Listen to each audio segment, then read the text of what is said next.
Welcome back. Today's topic is Savart law, one of the important laws which governs magnetic fields. It is very similar to that of Coulomb's law, which we have studied in electrostatic fields. In the last video lecture, we have discussed about magnetic forces and what is the force which is experienced by a charge when it is moving in a magnetic field.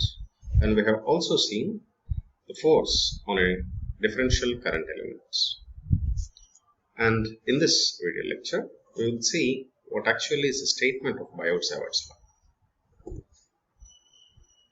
Coming to Savart's law, it gives us information about magnetic flux density, how to compute magnetic flux density, which is produced by a current element at any point in a space or a medium.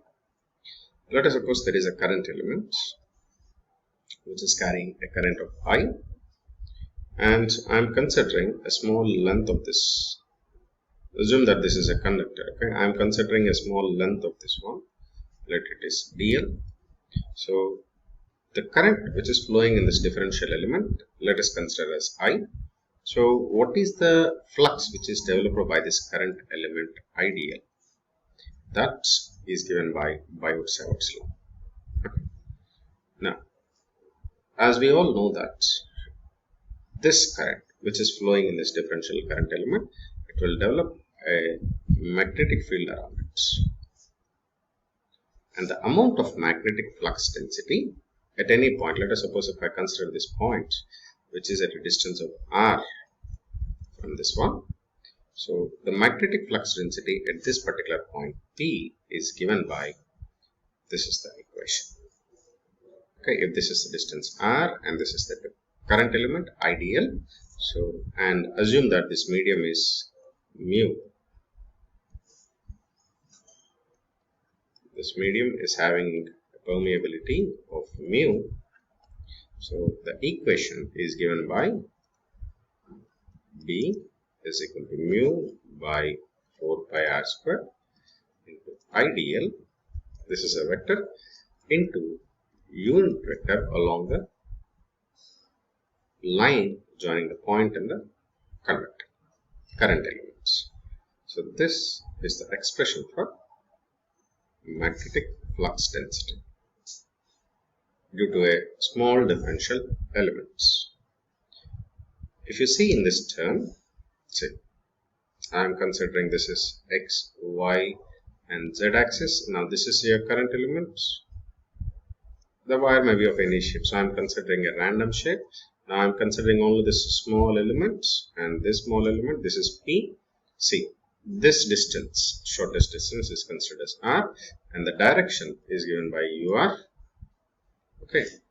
Now this is the expression for magnetic flux density, where this is the flux density produced at this point, and r is the distance from the element to the point P in meters. Mu is the permeability, which is referred to as mu naught into mu r. You know mu naught value, it is 4.2 × 10⁻⁷, a standard value. Mu r, it varies with the medium. Okay, and yeah, this is the vector which is directed towards the P from the current elements. So if you know these things, you can calculate the magnetic flux density at the point P. As we all know that magnetic field intensity, we know that the relation between flux density and the field intensity is this one. We have seen in the last video lecture. So if you know B, then how to calculate H? H is equal to B by mu, right? You know B is given by mu I dl by 4 pi r square, right?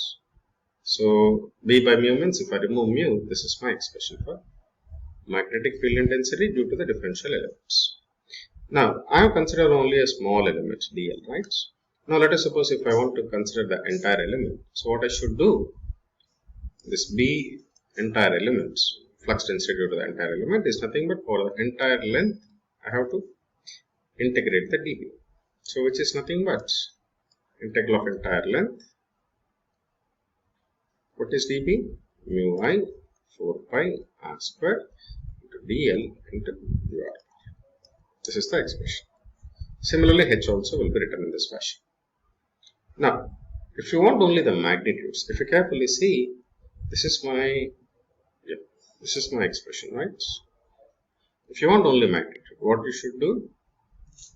Actually, this is the vector, right? V bar is equal to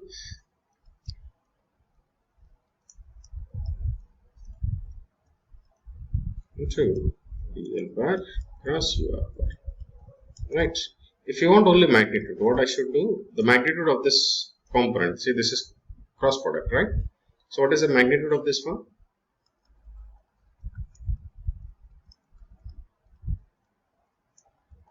This is dl bar magnitude into ur bar magnitude into sine angle between dl and ur, right? So the same I am writing here.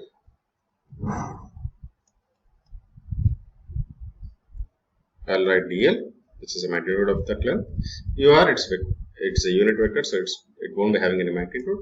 And I'll take it as sine alpha, where alpha is the angle between the current element and the point of consideration. Alpha is the angle between current elements and point of.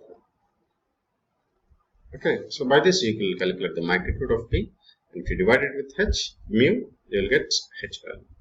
Okay, so I hope that now you have understood Biot-Savart's law and you are able to explain Biot-Savart's law. Thank you.